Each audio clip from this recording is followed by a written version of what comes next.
시청자 여러분 안녕하십니까, 선재명리원입니다. 오늘은 우리 삶에 아주 중요한 기둥이자 방향 같은 존재, 바로 관성에 대해 얘기를 나눠보겠습니다. 혹시 내 마음대로 되는 일이 없어 이것만 잘 되면 좋겠는데 라고 생각해 보신 적이 있으신가요? 어쩌면 그 답이 이 관성 안에 숨어 있을지도 모르겠습니다. 오늘은 어렵게만 느껴졌던 관성을 마치 옆집 이야기처럼 쉽고 명쾌하게 풀어드리겠습니다. 앞으로 여러분의 삶을 살아가는데 정말 큰 도움이 되실 겁니다. 명리학에서 5성 중 하나인 관성이라고 하면 보통 직장, 명예, 권위 같은 사회적인 틀을 먼저 떠올리실 겁니다. 물론 맞습니다. 사회라는 울타리 안에서 제 역할을 하고 존경받게 해줍니다. 그런데 관성은 단순히 밖의 틀만이 아니고 우리 안에서 나 자신을 올바르게 잡아주는 끈 역할을 하기도 하고 나를 더 성장하게 만드는 따끔한 충고처럼 작용하기도 합니다. 우리네 삶의 나침반이 되어주거나 엄격한 선생님처럼 이 길로 가야 해! 하고 잡아주는 역할도 합니다. 이 관성은 일간의 주인공을 극합니다. 쉽게 말하면 일간의 기운을 조절하고 규율하는 기운입니다. 관성이 강하면 자기 통제력, 책임감이 강하고 질서와 명예를 중시합니다. 마치 자기관리가 철저한 분들처럼, 하지만 너무 강하면 융통성이 부족해 보일 수도 있습니다. 반대로 관성이 약하면 자기 통제가 어렵거나 적극적인 성향을 보일 수 있습니다. 삶의 계획이나 꾸준함 유지에 어려움을 겪을 수도 있습니다. 가정적으로 보면 여성분들에게는 배우자를, 남성분들에게는 자녀를 상징하기도 합니다. 즉 나에게 영향을 주는 중요한 존재를 나타내기도 합니다. 결론적으로 관성은 나를 절제하고 통제하며 질서를 지키고 책임감을 갖도록 돕는 중요한 에너지입니다. 관성의 에너지는 크게 정관과 편관 두 가지 모습으로 나뉩니다. 정관은 만약 병화일간이라면 음양이 다른 음수인 개수로 발을 정자가 붙은 만큼 올바르고 안정적인 방식으로 나를 제어합니다. 마치 부드러운 카리스마로 이끌어주는 선생님과 같습니다. 정관이 잘 적용한 분들은 책임감, 도덕성, 명예를 중시하고 원리원칙을 잘 따릅니다. 사회에서 인정받고 모범적인 삶을 사는 경우가 많습니다.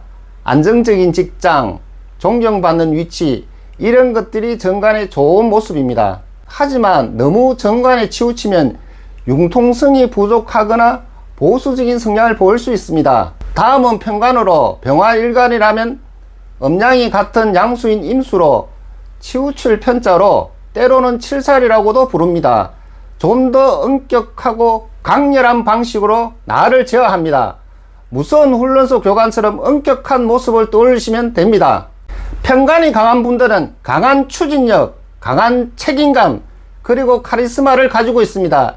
위험을 감수하며 목표를 향해 돌진하고 강력한 리더십으로 이끌어가는 힘이 있어 위기 상황에서 빛나는 분들이 많습니다. 하지만 편관이 너무 강하면 독선적이거나 타인을 멸시하는 경향이 많고 예상치 못한 질병이나 위험한 상황을 불러올 가능성도 내포되어 있습니다. 여기서 잠깐 주목할 만한 부분이 있습니다.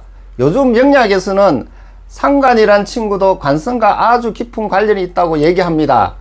상관은 병화일간이라면 음양이 다른 음토인 기토로 정관인 개수를 극함으로, 아니 그럼 상관은 관을 상하게 한다고 하므로 반대가 아닌가 라고 생각하실 수도 있습니다. 맞습니다. 상관은 내가 도와주는 기운이면서 동시에 나를 제어하는 관을 공격하거나 제거하는 역할을 합니다. 기존 질서나 규칙, 권위에 도전하고 균열을 일으키는 힘으로 기존의 틀을 깨는 젊은 혁신가처럼, 그래서 상관을 찌그러진 관 혹은 기존 질서를 깨는 힘이라고도 부릅니다. 이 상관은 활동적이고 창의적인 에너지를 주기도 하지만 때로는 말 한마디로 큰 구설수를 만들거나 정해진 규칙을 어겨 문제를 일으키기도 합니다. 물론 틀을 깨는 예술가이면서도 때로는 물정 모르는 어린아이처럼 같다고도 할 수도 있습니다. 그럼 왜 상관이 관성과 연결될까요? 관성이라는 사회적 틀이나 규율이 때로는 경직되고 답답할 수 있기 때문입니다. 이때 상관은 그 경직됨을 깨트리고 새로운 가능성을 열어주는 역할을 합니다. 즉 상관은 관성을 제어하면서도 관성이 과도해지지 않도록 균형을 잡아주는 역할을 합니다. 시대가 변하면서 관성을 보는 시각도 넓어지고 있습니다. 상관을 통해 우리는 복잡한 사회 현상을 더 폭넓게 이해할 수 있게 되는 것입니다.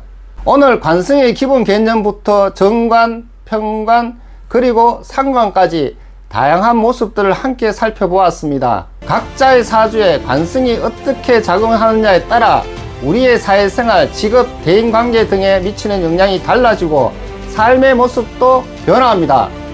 관성은 우리네 삶의 큰 그림을 그리는 중요한 역할을 하는 것과 같습니다. 그럼 다음 시간에는 오늘 배운 관성 이론을 바탕으로 실제 여러분의 삶 속에 관성이 어떻게 녹아들어 인생의 이야기를 만들어 왔는지 몇몇 분들의 실제 이야기를 통해 함께 깊이 나눠볼까 합니다. 여러분 주변의 이야기 혹은 여러분 자신의 이야기일 수도 있습니다. 다음 영상도 놓치지 마세요. 오늘 영상이 여러분의 삶에 조금이나마 도움이 되셨을기를 바라며 저는 다음에도 더욱 유익한 이야기로 돌아오겠습니다. 시청해 주셔서 감사합니다.